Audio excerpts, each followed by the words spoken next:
굉장히 꼰대스러운 것 같지만 그 말에 정말 하나님의 말씀의 원리를 담고 있다면 들을 필요가 있다는 것이죠.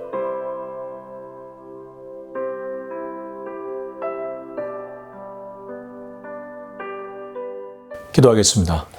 하나님 아버지, 성경의 시대나 지금 우리가 살아가는 현대나 크게 다를 바가 없다는 생각을 합니다. 결국 말씀에서 원리를 찾아내 실천하는 것이 중요한데 그렇게 살지 못할 때가 많음을 고백합니다. 주여, 오늘 하루도 살아낼 수 있는 힘과 능력을 허락하여 주옵소서. 예수님의 이름으로 기도합니다. 아멘. 네, 오늘은 고린도전서 11장 2절에서 16절까지입니다. 고린도전서 11장 2절에서 16절까지를 다 같이 읽겠습니다. 너희가 모든 일에 나를 기억하고 또 내가 너희에게 전하여 준 대로 그 전통을 너희가 지킴으로 너희를 칭찬하노라. 그러나 나는 너희가 알기를 원하노니 각 남자의 머리는 그리스도요 여자의 머리는 남자요 그리스도의 머리는 하나님이시라. 물은 남자로서 머리에 무엇을 쓰고 기도나 예언을 하는 자는 그 머리를 욕되게 하는 것이요 물은 여자로서 머리에 쓴 것을 벗고 기도나 예언을 하는 자는 그 머리를 욕되게 하는 것이니 이는 머리를 민 것과 다름이 없음이라. 만일 여자가 머리를 가리지 않거든 깎을 것이요 만일 깎거나 미는 것이 여자에게 부끄러움이 되거든 가릴지니라. 남자는 하나님의 형상과 영광이니 그 머리를 마땅히 가리지 않거니와 여자는 남자의 영광이니라. 남자가 여자에게서 난 것이 아니요 여자가 남자에게서 났으며 또 남자가 여자를 위하여 지음을 받지 아니하고 여자가 남자를 위하여 지음을 받은 것이니 그러므로 여자는 천사들로 말미암아 건세 아래에 있는 표를 그 머리 위에 둘지니라. 그러나 주 안에는 남자 없이 여자만 있지 않고 여자 없이 남자만 있지 아니하니라. 이는 여자가 남자에게서 난 것 같이 남자도 여자로 말미암아 났음이라. 그리고 모든 것은 하나님에게서 났느니라. 너희는 스스로 판단하라. 여자가 머리를 가리지 않고 하나님께 기도하는 것이 마땅하냐. 만일 남자에게 긴 머리가 있으면 자기에게 부끄러움이 되는 것을 본성이 너희에게 가르치지 아니하느냐. 만일 여자가 긴 머리가 있으면 자기에게 영광이 되나니 긴 머리는 가리는 것을 대신하여 주셨기 때문이니라. 논쟁하려는 생각을 가진 자가 있을지라도 우리에게나 하나님의 모든 교회에는 이런 관례가 없느니라. 아멘. 네, 오늘은 고린도전서 11장 2절에서 16절까지의 말씀입니다. 오늘 말씀은 굉장히 거리감이 느껴지는 말씀입니다.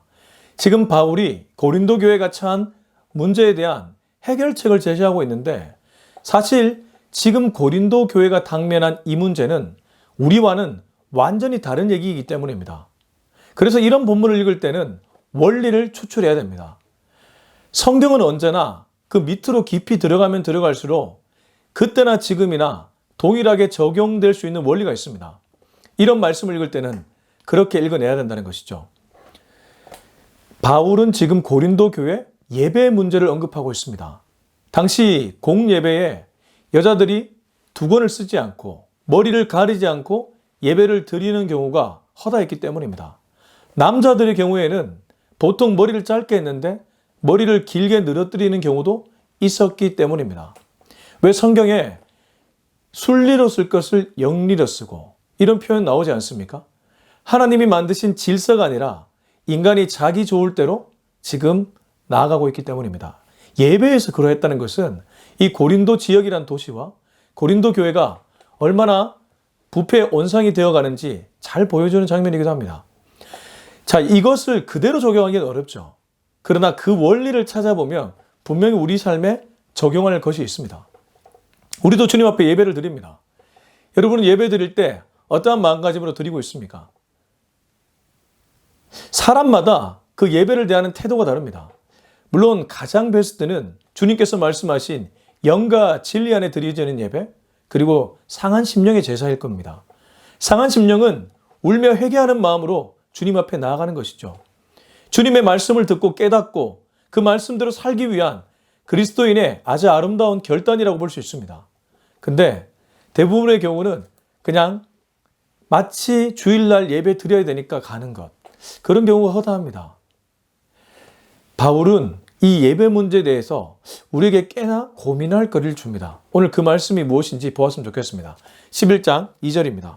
너희가 모든 일에 나를 기억하고 또 내가 너희에게 전하여 준 대로 그 전통을 너희가 지킴으로 너희를 칭찬하노라. 바울이 이른바 샌드위치 기법을 사용합니다. 한번 칭찬해주고 그리고 문제에 대한 얘기를 꺼내는 것이죠. 우리도 왜 어떤 사람에게 좀 교정이 필요하거나 또 나름대로 무언가 고쳐줘야 될 때 이러한 방식을 사용하지 않습니까? 바울이 딱 그러했습니다. 지금 뭐라고 얘기하고 있냐면 너희가 모든 일에 나를 기억하고 또 내가 너희에게 전하여 준 대로 그 전통을 너희가 지킴으로 너희를 칭찬한다. 좀 더 쉽게 표현하면 그들이 바울의 가르침, 복음을 기억하고 복음을 지키기 위해 애썼음을 알 수 있습니다. 고린도 교회는 한편으로는 순수함이 있었습니다. 분명히 그 안에 하나님이 남겨둔 그루터기들이 있었다는 것이죠. 그러니까 바울이 그 칭찬을 하지 않습니까? 근데 또 한편에는 음행에, 우상 제물에, 그리고 바울의 사도권에, 또 뒤에 가면 은사에, 성만찬에 여러 문제들 앞에 어쩔 줄 몰라 하고 있기도 했습니다. 그리고 옥신각신 싸우기도 했습니다. 우리와 똑같지 않습니까? 어떨 때는 하나님 앞에 신실하기도 했다가 또 어떨 때는 신실함은커녕 세상 사람보다 더 못한 모습이 나올 때가 있지 않습니까? 지금 고린도 교회의 영적 상태가 그렇다는 것이죠. 그래서 바울은 우선 그들이 잘했던 면을 칭찬하고 그리고 문제점을 꺼냅니다. 3절부터 4절까지 연달아 읽겠습니다. 그러나 나는 너희가 알기를 원하노니 각 남자의 머리는 그리스도요 여자의 머리는 남자요 그리스도의 머리는 하나님이시라. 물은 남자로서 머리에 무엇을 쓰고 기도나 예언을 하는 자는 그 머리를 욕되게 하는 것이요. 5절까지 읽어볼까요? 물은 여자로서 머리에 쓴 것을 벗고 기도나 예언하는 자는 그 머리를 욕되게 하는 것이니 이는 머리를 민 것과 다름이 없습니다. 우선 바울은 질서에 대한 얘기를 하는데 이 하나님부터 여자에 이르기까지 그 순서를 얘기해 줍니다. 우리가 3절을 거꾸로 가면 하나님이 먼저고 그 다음에 예수님이 나오고 그 다음에 남자가 나오고 그 다음에 여자가 나옵니다. 이게 건의의 순서라는 것이죠. 이 땅을 창조하신 하나님, 그리고 그분의 아들 되신 예수 그리스도, 그리고 그 형상을 닮은 남자, 그 남자의 갈비뼈로 취한 여자, 이게 영적인 순서라고 바울은 얘기합니다. 여기 유의해야 될 점, 지금은 우리가 남녀 평등의 세계를 살아가지만 바울이 살아가던 이 당시만 해도 아무래도 가부장적인 문화도 있었습니다. 뿐만 아니고 그들은 상황윤리를 지금 얘기하고 있습니다. 고린도 교회가 처한 상황에 대한 맞춤형으로 말씀을 전하고 있다는 뜻입니다. 제가 일전에도 그 말씀 드리지 않았습니까? 상황윤리. 그래서 이 말씀을 읽을 때 지금 시대와 바로 비교하는 것, 좀 무리가 있다는 것 미리 좀 말씀을 드립니다. 4절 5절을 보면 남자가 무엇을 쓰고 마치 성당에 가면 여인들이 머리에 뭘 쓰고 미사를 드리고 기도하는 것처럼 남자가 그렇게 했다는 겁니다. 남자로서 머리에 무엇을 쓰고 기도나 예언을 하는 자, 예배 때 기도하고 예언을 하는 자는 자신의 권위를 욕되게 하는 것이다. 분명히 이러한 부류의 사람들이 있었기 때문에 바울이 이런 얘기를 하겠죠. 이만큼 고린도 교회의 영적 질서가 어그러져 있다는 것을 의미합니다. 여자는 어떻습니까? 여자로서 머리에 쓴 것을 벗고 거꾸로 갔죠. 여자는 머리에 쓴 것을 벗고 기도나 예언을 하는 자는 그 머리를 욕되게 하는 것이니 이는 머리를 민 것과 다름없습니다. 지금도 중동 지방을 가면 남편 외에 다른 남자에게 이 머리를 보여주지 않으려고 히잡을 쓰지 않습니까? 그게 중동의 전통인데 이 바울이 살았던 그 당시에 여자들이 머리를 보여주는 것은 다소 수치스러운 일이었습니다. 오히려 남자를 유혹하는 일이기도 했습니다. 공예배에 여자가 머리에 무언가를 쓰지 않고 그냥 그대로 자신의 머리카락을 노출하고 예배 드리는 것은 남자들을 유혹하는 행위이자 자신의 아주 저질스러움을 보여주는 그런 행위였습니다. 그러니까 그 당시 문화로 보면 그랬다고요. 지금 시대에는 예배를 드리는데 머리에 무언가를 쓰는 것, 우리가 교회에서 그런 거 전혀 생각하지 않잖아요. 성당에서는 여전히 미사 드릴 때 이런 부분이 있지만 대부분의 개신교, 종교교육 이후 모든 교회들은 그러하지 않습니다. 그러니까 이 말씀을 우리는 원리를 추출해야 된다는 것이죠. 남자든 여자든 예배 때 순리로 쓸 것을 영리로 쓰고 있음을 얘기합니다. 영적 질서가 혼탁해져 있음을 얘기하고 있습니다. 우리 시대로 적용하면 예배 드리면서 마음속에 여러 가지 생각을 품는 것입니다. 설교자의 문제도 있습니다. 말씀을 잘 준비해서 또 성도님들께 집중할 수 있도록 그렇게 말씀을 전해야 되는데 그러지 못하기 때문에 내가 성도님들이 말씀에 집중하지 못할 수도 있습니다. 그러나 그 반대로 내가 살아온 삶의 환경이 너무 복잡다단하고 예배당에 왔음에도 불구하고 여전히 내 마음이 딴 곳에 가 있다면 그건 그 사람의 예배 태도를 한 번 정도는 돌아볼 필요가 있다는 것이죠. 6절부터 쭉 읽어보겠습니다. 만일 여자가 머리를 가리지 않거든 깎을 것이요. 만일 깎거나 미는 것이 여자에게 부끄러움이 되거든 가릴지니라. 5절의 부연 설명인데 만일 여자가 머리를 가리지 않거든 깎을 것이요. 만일 깎거나 미는 것이 여자에게 부끄러움이 되거든 가리라고 얘기합니다. 한 번 더 여자들이 남자들을 유혹하지 말고 예배 때 정숙하게 드리라고 바울이 표현하고 있죠. 어떤 의미에서 약간 꼰대스러울 수도 있습니다. 굉장히 바울이 꼰대스럽게 얘기하는 것처럼 보일 수도 있습니다. 그러나 그것이 아니라 다른 사람이 넘어질까 봐 바울이 이 예배 태도를 교정해 주고 있는 것이죠. 바울은 한 사람을 잃어버리는 것이 너무 싫어했습니다.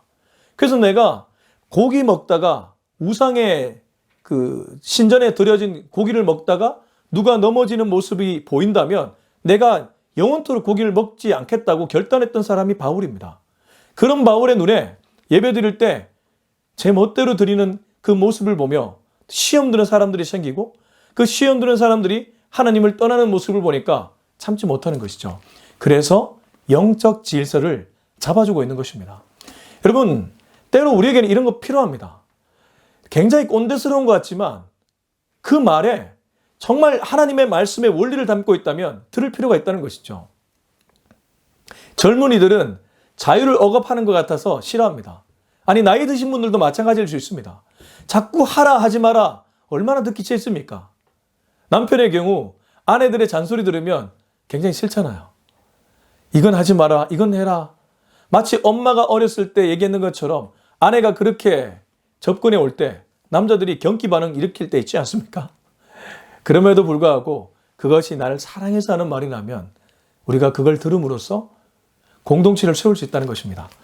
우리 7절부터 쭉 읽어보겠습니다. 남자는 하나님의 형상과 영광이니 그 머리를 마땅히 가리지 않거니와 여자는 남자의 영광이니라. 남자가 여자에게서 난 것이 아니요 여자가 남자에게서 났으며 또 남자가 여자를 위하여 지음을 받지 아니하고 여자가 남자를 위하여 지음을 받은 것이니 그러므로 여자는 천사들로 말미암아 건세 아래에 있는 표를 그 머리 위에 둘지니라. 아니, 듣는 여자 기분 나쁘게 바울이 왜 이렇게 얘기할까? 남자는 하나님의 형상과 영광이다. 아니, 여자는 아닌가? 하나님이 인간을 당신의 형상과 모양으로 짓지 않았는가? 왜 남자는 하나님의 형상과 영광이라고 하는가? 그 머리를 그래서 마땅히 가리지 말라고 하는가? 여자는 도리어 남자의 영광이라고 하는가? 이 굉장히 페미니스트들이나 요즘 시대에 이런 영향을 많이 분들이 읽으며 불편할 수 있습니다. 심지어 8절에서 남자가 여자에게서 난 것이 아니요 여자가 남자에게서 났으며 창조 때 남자의 갈비뼈를 취해 하와를 만들었던 그 장면을 갖고 바울이 얘기하는 것인데 얼핏 들으면 굉장히 남성 중심적이고 가부장적으로 느껴집니다. 또 9절 남자가 여자를 위하여 지음을 받지 아니하고 여자가 남자를 위하여 지음을 받은 것이니 남자가 여자를 위해 지음받은 것이 아니라 여자가 남자를 위해 지음받았다. 여자는 남자를 도와주기 위해 태어난 존재인가? 하긴 하나님께서 돕는 배필로 하와를 만들어서 아담에게 붙여주지 않았습니까? 굉장히 남성 중심적인 그런 모습이 보입니다. 심지어 10절에서는 그러므로 여자는 천사들로 말미암아 건세 아래에 있는 표를 그 머리 위에 둘지니라. 좀 더 쉽게 표현하면 여자는 천사들 때문에 그 건세 아래에 있는 표를 항상 머리 위에 두라. 앞에 얘기했던 머리에 두건을 쓰라는 것입니다. 계속해서 얘기하는 것은 남자가 여자의 영광이다. 남자가 여자의 영광이다. 남자는 하나님의 형상과 영광을 담고 있기 때문에 여자는 남자를 세워줘야 된다. 남자를 일으켜줘야 된다. 이걸 얘기하는 것 아니겠습니까? 그래서 지금 시대의 눈으로 보면 굉장히 불편할 수 있다는 것이죠. 여기까지만 읽으면 그렇습니다. 지금 요 본문까지 읽으면 바울이 굉장히 편협하게 보입니다. 그러나 그 이유를 보십시오. 11절부터 쭉 읽어보겠습니다. 그러나 주 안에는, 여기 그러나가 나오죠. 그러나 주 안에는 남자 없이 여자만 있지 않고 여자 없이 남자만 있지 아니하니라. 12절 이는 여자가 남자에게서 난 것 같이 남자도 여자로 말미암아 났습니다. 그리고 모든 것은 하나님에게서 났느니라. 바로 이것입니다. 바울은 앞에서는 여자가 남자를 세워줘야 함을 여러 창조 질서를 통해 표현했습니다. 근데 거기서 끝났다면 바울이 굉장히 남성 중심적인 사상을 갖고 있는 사람이라고 비판받아 마땅합니다. 11절에서 그러나 주 안에는 남자 없이 여자만 있지 않고 여자 없이 남자만 있지 않다. 여자가 필수 불가결한 매우 중요한 존재임을 한번 언급하고 여자가 남자의 갈비뼈를 통해 태어난 것처럼 만들어진 것처럼 여자 역시 엄마의 10달 동안 품은 태를 통해 태어났음을 바울이 얘기합니다. 그리고 이 모든 것에 배후에 하나님이 있음을 언급하는 것이죠. 바울은 편협한 사람 아니었습니다. 여자를 무시한 사람 아니었습니다. 남성 중심적인 가부장적인 사람 아니었습니다. 오히려 그것보다는 오늘 말씀을 통해 우리가 추출할 수 있는 원리는 질서입니다. 그리고 상호 존중입니다. 아내는 남편을 세워주고 남편은 아내를 뜨겁게 사랑하는 것. 뭐 당연한 얘기 같지만 이것이 바울이 얘기하는 전부였습니다. 고린도 교인들 사이에 이것이 다 무너져 있었기 때문입니다. 전부 다 무너져 있었습니다. 남자들은 이방 여인을 보면서 음행을 품고 있고 여자들도 마찬가지였고 예배 드릴 때도 수건도 두 건도 쓰지 않고 그냥 막무가내로 예배 드리고 남자는 머리카락을 길게 늘어뜨리고 엉망진창이 되어 있는 모습을 보면서 안타까운 심정에 이 얘기를 하고 있었던 것이죠.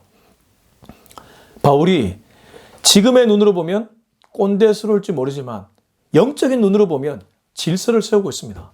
그래서 우리 그리스도인들이 이 세대에 해야 될 일 중에 하나가 질서를 채우는 일입니다. 그거는 권위를 채우는 일이 아닙니다. 말씀으로 돌아가는 일입니다. 포스트 모더니즘, 해체주의가 무엇입니까? 하나님이 세워진 질서를 다 무너뜨리는 일입니다. 다양성을 존중하라. 누가 다양성을 무시했습니까? 그런 언어적 프레임으로 자꾸 우리가 혐오하고 편협한 사람으로 코너에 몰아버리는 것입니다. 절대 그렇지 않습니다. 우리는 한편으로 다양함을 존중해주고 사랑해야 됩니다. 그러나 하나님이 만드신 창조 질서를 세워가야 될 마땅한 책임도 있습니다. 순리를 쓸 것을 영리로 쓴 사람을 향해 사랑하며 세워줄 필요가 있습니다. 무너진 예배의 모습을 보면서, 무너진 제단의 모습을 보면서 세워질 필요가 있습니다. 말씀으로 돌아갈 필요가 있다는 뜻이죠. 해체주의는 어떤 의미에서 하나님이 세우신 모든 질서를 무너뜨리는 것입니다. 해체주의가 마지막까지 나아가면 가정을 무너뜨립니다. 제가 얼마 전에 기사를 보니까 이것도 가정으로 간주해야 된다고 얘기하더라고요.